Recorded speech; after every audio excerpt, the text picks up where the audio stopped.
The recession is going to happen in 2024, and there are a ton of sources and reports claiming that the real estate, stock, and financial markets will all come crashing down this year. Today, let's discuss what you need to do with your money to prepare for the recession. Please make sure to subscribe to my channel. Here we discuss the latest breaking news in the United States and what you need to know about the current state of our economy. Now, before a recession, it is important to take certain steps to mitigate its impact. Here are 5 things that can be done. First, build an emergency fund. One of the most crucial steps is to establish an emergency fund. Aim to save at least 3 to 6 months worth of living expenses. This fund can provide a financial buffer during a recession, helping you cover essential expenses and reduce the need for credit or loans. Second, reduce debt. Prioritize reducing high-interest debt, such as credit card debt or personal loans. Paying down debt before a recession can provide you with more financial flexibility, lower monthly obligations, and decrease the risk of defaulting on payments. The third thing you could do is diversify your income sources. Recessions can lead to job losses or income reductions. To minimize impact, explore alternative income sources or side gigs. This could involve freelancing, starting a small business, or investing in income-generating assets like rental properties. Diversifying your income can provide a safety net during tough economic times.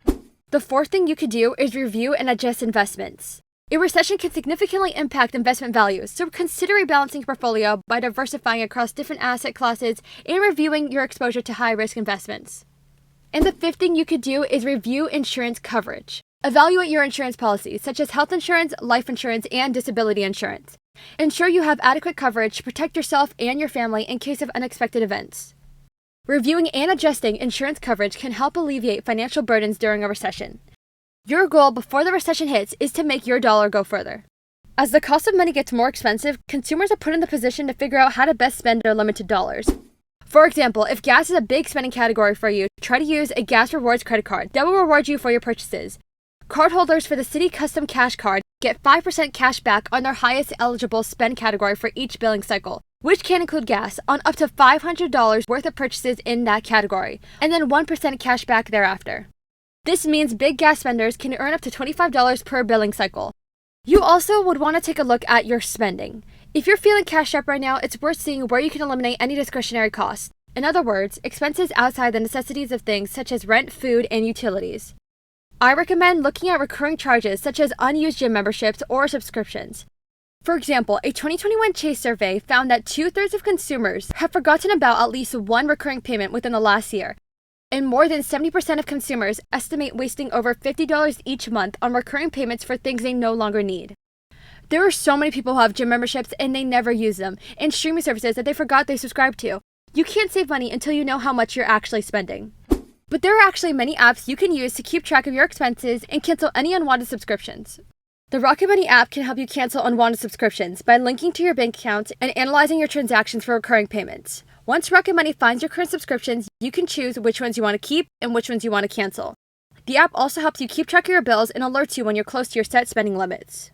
In addition, try to get rid of high-interest credit card debt. With prices rising significantly on everything from groceries to gas and travel, many consumers are turning to their credit cards to get by. While credit cards can help you in a pinch, not paying off the balance entirely by the end of your billing cycle can add up quickly. Credit cards are already known for having high interest rates, but as the Federal Reserve continues to raise rates, carrying a balance will become even more costly. Some people are panicking over the rising price of gas when they have no idea how much they spend on bigger items. You probably know the cost of a gallon of gas in your neighborhood, but do you know what the interest rate is on your credit card? If you carry a balance, do you know how much that's costing you every single year? Put a stop to interest accruing by signing up for a balance transfer credit card. That gives you time to pay off your balance interest-free. You also need to boost your emergency fund while you can. While it's advised to have a cash cushion no matter the circumstance, if we do enter a downturn, backup savings could come in hand to help handle any unexpected and sudden events, such as job layoffs. Companies often reduce headcounts during a recession, and following one, they're more likely to bring back additional workers last. This does not mean to raise fear that job losses are coming. It's just advice to help you set up for a worst-case scenario situation. With some banks finally increasing deposit rates in response to the Fed's benchmark rate rise, now's the time to see if your savings could be earning a better return. Look to online high-yield saving accounts rather than those at your traditional brick-and-mortar bank, since the former offers yields that are often 10 times higher than the national average.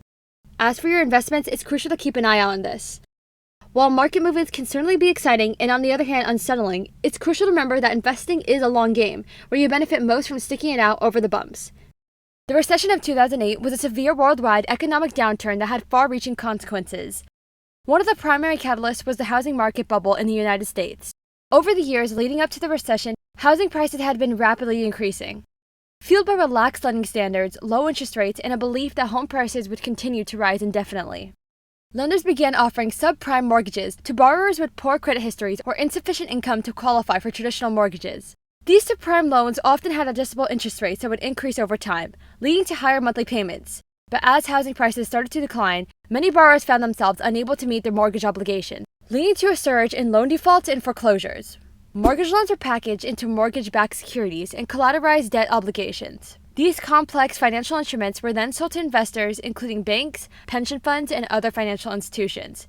However, the quality of underlying mortgages were often obscured, leading to significant losses when the housing market collapsed. As the mortgage crisis deepened, several prominent financial institutions faced significant losses and liquidity problems. The failure of these institutions created a crisis of confidence in the financial system and had ripple effects throughout the entire global economy. Additionally, credit rating agencies assign high ratings to complex financial instruments without fully understanding their underlying risks. As the crisis unfolded, consumer confidence plummeted, leading to a decrease in consumer spending. Businesses also became way more cautious and reduced their investments. The recession of 2008 had a profound impact on the global economy, resulting in a deep and prolonged downturn. Governments and central banks around the world implemented various measures, such as fiscal stimulus packages, to mitigate the effects of the crisis and stimulate economic recovery. The crisis also prompted widespread regulatory reforms aimed at strengthening the financial system and improving risk management practices. But now, 5 years later, we are facing another recession. Now, what exactly should you not do in a recession? Financial risks tend to increase during a recession, so it's best to avoid taking up any new and risky investments or financial commitments. Depending on your position, industry, and experience, it's also a good idea to not take your job for granted, or to dip into your savings unless it's necessary. And if you're in the stock market, well, many investors turn to conservative asset classes, such as bonds during recessionary periods. Remember, these steps can provide some financial stability and resilience in the face of a recession. Recessions are an inevitable part of being a participant in the financial world. They can be unpredictable and may also have a significant impact on many people. But there are ways to position yourself and your investments to be as prepared as possible for a recession. Focusing in on defensive plays can help you not only weather the storm of a recession, but also potentially take advantage of it. And when you hear the word recession, it might make you a little fearful that this thing is going to stick around for all eternity, or at least for a few years. But as unsettling as a recession might seem, the important thing to remember is a recession isn't permanent. The economy is bound to take a dip sometime, so you might not want to make any knee-jerk decisions just because the country slips into a recession. There's no reason to pull your stocks and head for the hills, but if the possibility of recession has gotten your attention and made you take a hard look at how you're handling or not handling your money, now's the time to take matters into your own hands and do something about it.